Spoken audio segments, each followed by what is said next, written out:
Hello everybody, my name is Lucia Lutfiana.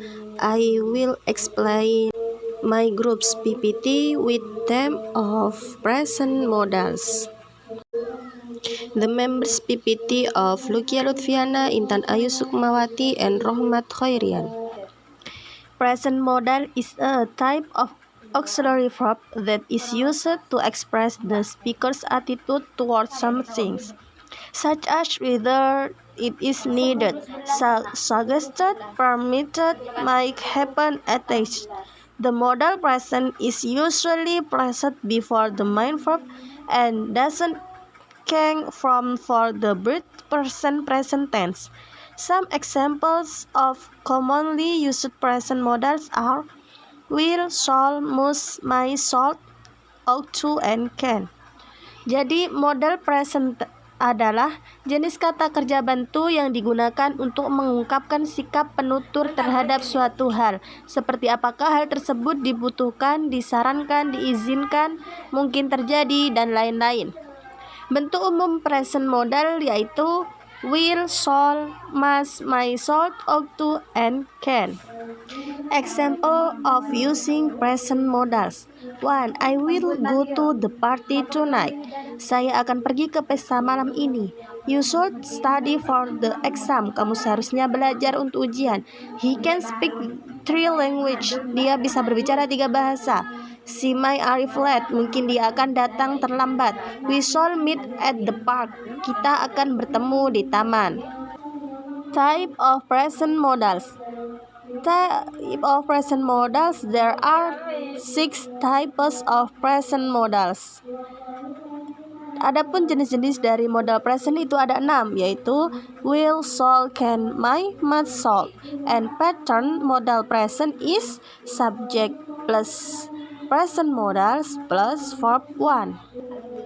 Contoh jenis modal present yang pertama, will, akan, digunakan untuk menyatakan artinya akan dalam bentuk future simple tense dan sama dengan to be, going to. Contoh, I will go to Bandung tomorrow. Nah, di sini I itu subjeknya, will itu present modalnya, go merupakan verb satunya.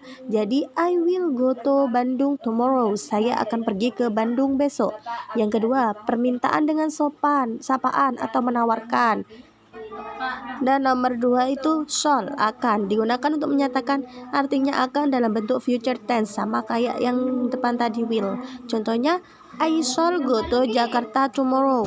Nah, di sini I itu subjeknya, shall itu present modalnya, go sama-sama go tadi itu verb 1-nya. Saya akan pergi ke Jakarta besok. I shall go to Jakarta tomorrow. Yang kedua, menawarkan bantuan. Dan yang terakhir, menyatakan janji. Yang ketiga, must, harus atau mesti. Kata kerja bantu yang berarti harus atau wajib digunakan untuk menyatakan satu keharusan atau mesti. Contoh, you must go now. Nah, you itu subjeknya, must itu present modalnya, go itu verb 1-nya. You must go now, kamu harus pergi sekarang. Yang kedua, dalam kalimat negatif dan membuat jawaban dari kalimat tanya, selalu gunakan needn't not atau needn't, bukan must not atau mustn't. Contoh, must I go now? Yes, you must, or yes, you need. Must not menunjukkan larangan atau tidak boleh. Must have to. Must tidak mempunyai bentuk past tense. Bentuk lampau yang memiliki arti yang sama adalah had to, dan bentuknya sama untuk semua objek. Contoh, I had to meet my sister yesterday. Saya harus bertemu dengan saudara perempuanku kemarin. Yang keempat yaitu might, mungkin atau boleh.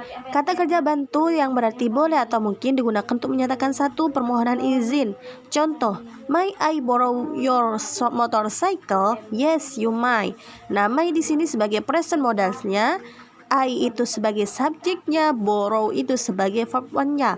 Kalau pertanyaan itu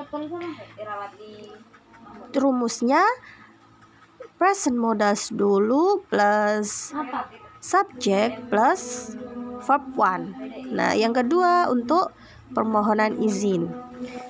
Jenis yang kelima yaitu should or ought to, digunakan untuk kata kerja bantu yang artinya sebaiknya atau seharusnya. Contoh, she ought to be here now.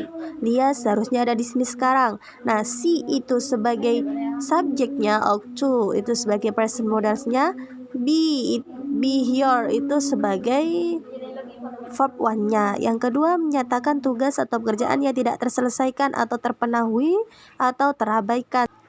Dan jenis modal present yang terakhir yaitu can atau dapat, digunakan untuk menyatakan kesanggupan atau kemahiran seseorang. Contoh, I can sing, saya bisa bernyanyi. Nah, I itu subjeknya, can itu modal presentnya, sing itu verb one-nya. Yang kedua, minta izin, can I borrow your book.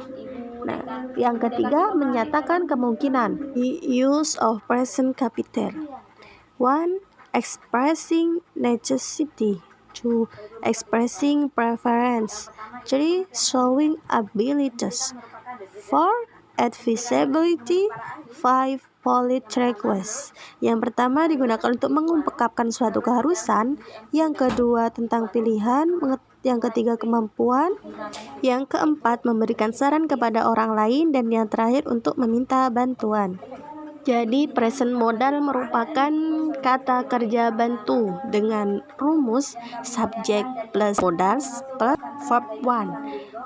Mungkin cukup sekian yang bisa saya sampaikan, kurang lebihnya saya mohon maaf yang sebesar-besarnya.